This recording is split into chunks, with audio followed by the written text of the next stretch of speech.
When you go silent, the narcissist doesn't feel peace. They feel panic, because silence, your silence, is the one thing they can't control, manipulate, or twist. And if you've ever wondered what goes on in their mind day by day when you stop feeding their ego, stay with me. What they think will shock you. If this is already hitting home, pause for a moment. Breathe. You're not imagining their reactions. You're not overthinking your silence. You are reclaiming your power. And the more you understand how they operate, the more control you regain over your own life. So stay with me. Day 1 is where the real psychological impact of your silence begins, and it hits the narcissist harder than anything you've ever said to them. The moment you stop responding, they don't interpret it the way a healthy person would. They don't think maybe they need space or maybe something happened. Instead, their mind immediately snaps to one thing. Ego panic. Your silence is not neutral to them. It's an insult, a threat, and a challenge to the image they hold of themselves. They're used to you reacting, explaining, defending, clarifying, or soothing. The moment all of that disappears, they feel the ground shift underneath them. They experience a sudden loss of control, and control is their oxygen. Without it, they choke. On this first day, they run through every predictable thought. They won't last. They always come back. They need me more than I need them. These thoughts aren't based on truth. They're based on the fantasy world they've built where they are the center and everyone else revolves around them. Your silence cracks the world a little, and cracks bring fear.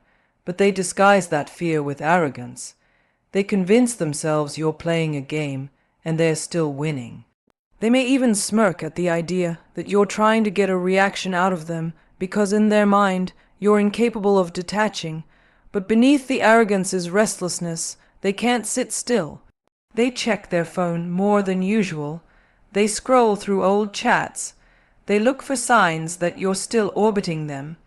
They might even replay old voice notes or memories, not because they miss you, but because they're trying to reassure their ego that they still matter, that they're still in control. Your silence introduces the one thing they cannot handle. Unpredictability. They don't know what you're thinking. They don't know what you're planning, and they don't know what's coming next.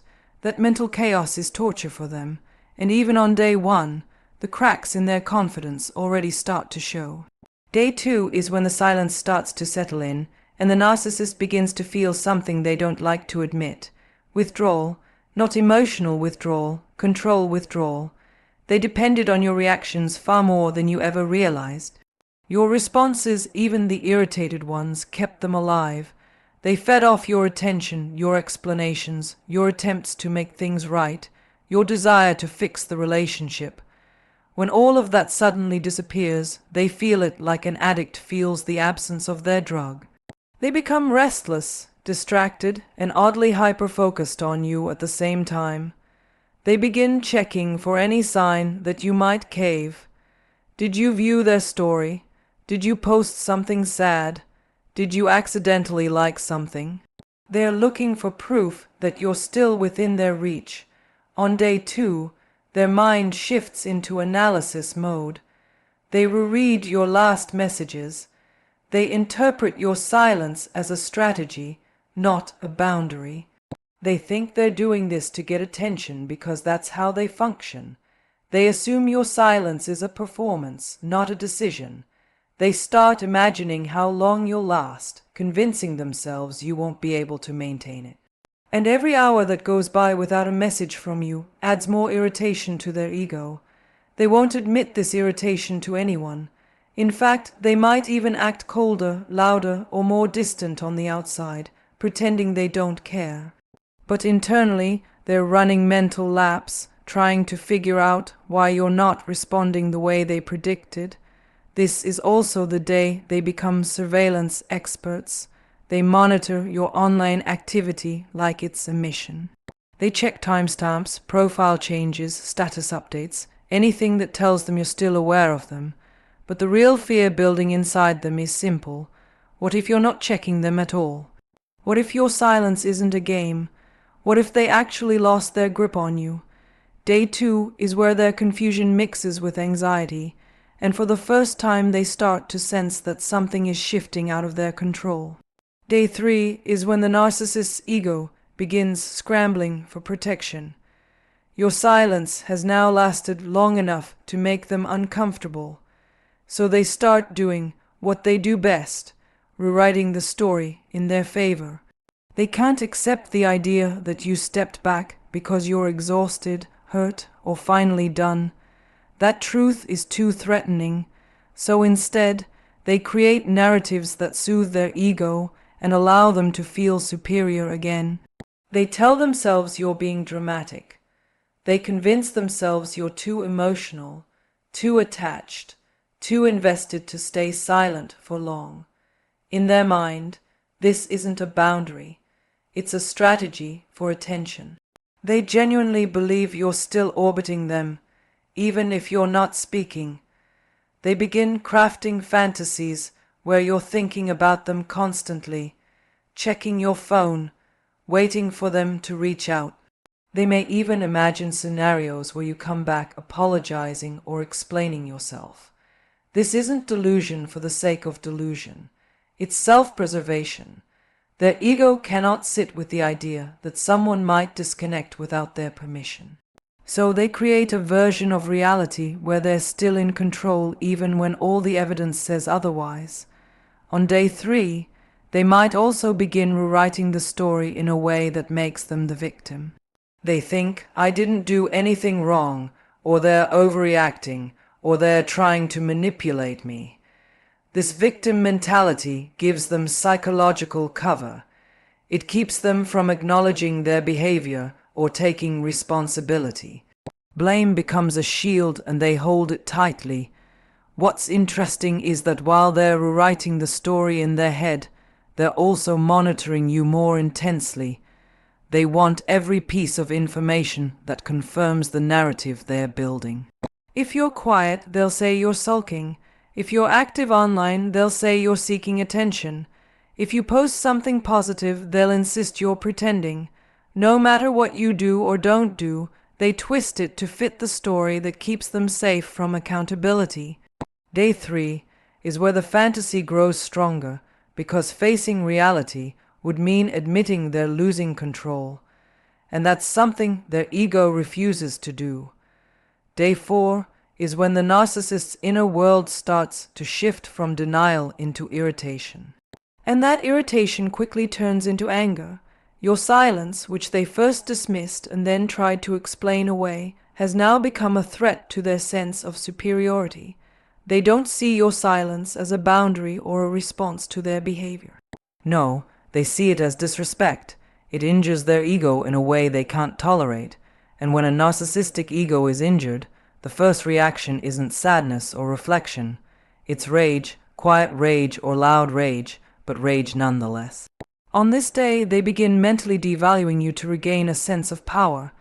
They start telling themselves you were never that special, never that important, never that irreplaceable. They run through every flaw they think you have, every mistake you ever made, every moment you were vulnerable. This mental devaluation is their way of shrinking you so they can feel big again. In their mind, if they can convince themselves you weren't valuable, then losing your attention doesn't matter. But the truth is, the harsher they get in their internal dialogue, the more threatened they actually feel. They might also outwardly start behaving in ways that look cold or careless. They could act happier on social media, post something to get attention, or pretend they've moved on. They're not doing this because they're fine. They're doing it because they want you to see it. They want you to feel small. They want you to react. But your silence removes their access to your emotions, and that only intensifies their anger. Inside, they're wrestling with a bigger fear. If you can stay silent this long, maybe you're actually slipping away. Maybe they don't have the power they thought they did. They won't admit that fear even to themselves, so they bury it under arrogance, insults, and imaginary superiority. Day 4 is when they try the hardest to convince themselves you don't matter. But ironically, it's also the day you occupy their mind the most. Day 5 is when the narcissist's internal panic finally begins to leak through the cracks of their arrogance, even if no one else can see it. Up until this point, they've tried to control the narrative, first with confidence, then with denial, then with anger. But now your silence has lasted longer than they expected, and something starts shifting inside them. They won't say it out loud, but they're worried. Not worried about losing you as a person, but worried about losing what you provided. Attention, validation, emotional labor, stability, admiration, the feeling of being important. You were a source of supply, and now that source has gone quiet. That's when scarcity kicks in. Behind closed doors, they start wondering who will fill the gap. They need someone to listen, someone to react, someone to admire them, someone to soothe their ego. Without that, they feel empty, bored, restless, and irritated. They might start scanning their surroundings for replacements, old flings, friends, online contacts, anyone who can give them the attention they've lost. But even as they do that, they still can't fully ignore the discomfort your silence is causing. It's like an itch they can't scratch, a reminder that something slipped out of their control. On day 5, their thoughts become scattered and inconsistent. One moment they try to convince themselves you were insignificant. The next moment they wonder why you haven't broken yet. Then comes a flash of fear. What if you're moving on? What if someone else is giving you the validation they used to keep for themselves? What if you realized your worth? These thoughts terrify them. That fear mixed with insecurity drives them to overthink your silence more than they ever expected. They won't reach out directly yet because their pride is still in the way, but deep inside they're watching, waiting, calculating, because for the first time, the possibility is becoming real. They might be losing their grip on you. And that is the one outcome they never prepared for. Day 6 is when the narcissist's panic turns into strategy. At this point, your silence has lasted long enough to unsettle them, irritate them, and force them to question the power they believe they had over you. They're not just uncomfortable anymore. They're threatened. And when a narcissist feels threatened, they don't self-reflect. They don't apologize. They don't suddenly understand your pain. Instead, they switch into testing mode. They want to know one thing. Do they still have access to you? On this day, their mind becomes tactical. They start planning small, low-risk ways to get your attention without fully exposing their ego. They will never send something vulnerable or direct. Not yet. They'll send something tiny, something they can pretend didn't mean anything, if you don't respond. A like on an old picture, a reaction to a story, a random one, word message, a question mark, a meme, a song lyric, something that looks accidental but is actually very intentional. These micro breadcrumbs are their way of knocking on the door without admitting they want back in. This isn't affection, this isn't care, this is bait. They're trying to measure how tightly the hook was still in you. They want to know if you'll respond immediately, slowly, angrily, emotionally, anything. Because any reaction tells them they still matter. Any reaction reassures them that their supply isn't gone. Silence, however, tells them the opposite, that you're slipping out of their control, and that terrifies them far more than losing the relationship itself. Inside they're restless, annoyed, and deeply curious. They start imagining how you'll react to their attempt. They prepare excuses in case you ignore them. It was a mistake. I didn't mean to send that. Just checking something. These excuses protect their ego, so they can pretend they weren't reaching out on purpose. But behind the scenes, that tiny action is a huge admission.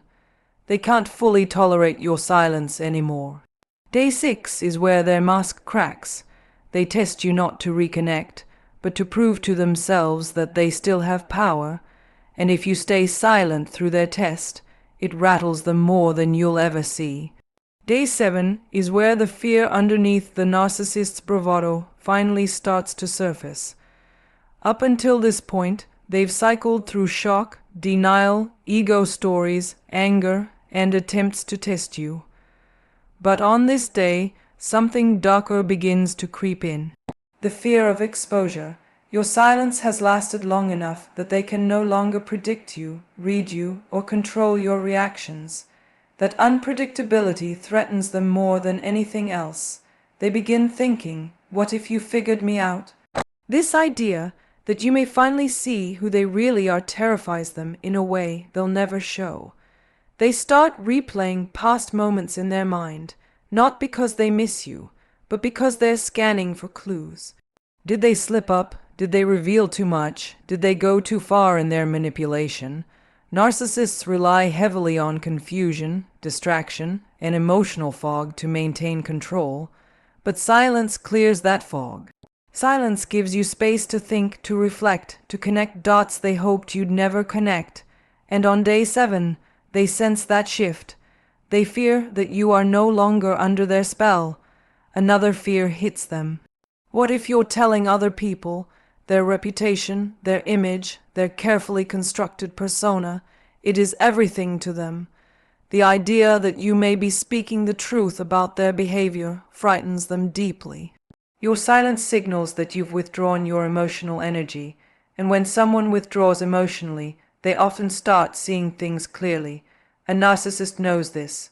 They know that once the emotional fog is gone, their behavior becomes undeniable. So they worry silently internally. They may act cold, confident, or unaffected on the surface, but inside they're restless, pacing, overthinking. They don't know whether your silence means you've moved on, whether you're done for good, or whether you've finally recognized their patterns. And that uncertainty is torture for them. Day 7 is when they feel the weight of losing control, losing influence, and losing their ability to manipulate the narrative. And for a narcissist, that loss is devastating. Day 8 is where the narcissist's desperation starts to collide with their pride, creating a mental storm they can't hide from themselves anymore. Your silence has lasted long enough that it can't be dismissed as a mood, a phase, or a tactic. Now it feels real. Now it feels like distance. And distance for a narcissist is danger, because distance means you're thinking clearly. Distance means you're no longer reacting. Distance means you're slipping out of the emotional cage they built for you. On this day, their thoughts swing between two extremes. One moment, they pump themselves up with delusional confidence. They can't live without me. They always come back. They need my attention. These thoughts are their bandages, ego bandages, to cover the growing wound your silence is creating. The next moment, those bandages fall off and fear hits them like a wave. What if they're actually done? What if they've met someone else? What if they've seen the truth? They hate these thoughts because they expose the one thing they don't want to admit.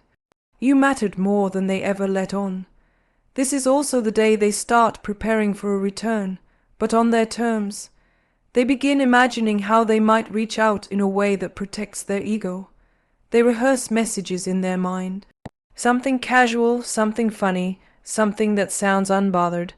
But underneath all those rehearsed texts is a single motive. They want proof that you still respond to their call. However, they won't send anything yet. Their pride is still too loud. Instead, they try to gather information. They lurk. They check your social media more frequently. They try to decode your silence like it's a puzzle they have to solve. They wonder if you're healing. They wonder if you're waking up. They wonder if you've recognized the cycle. And deep down, they know something is happening that they cannot reverse. Your mind is clearing. Your emotions are settling. Your perspective is sharpening. Their biggest fear becomes undeniable. Your silence is changing you, and they can't control who you're becoming without.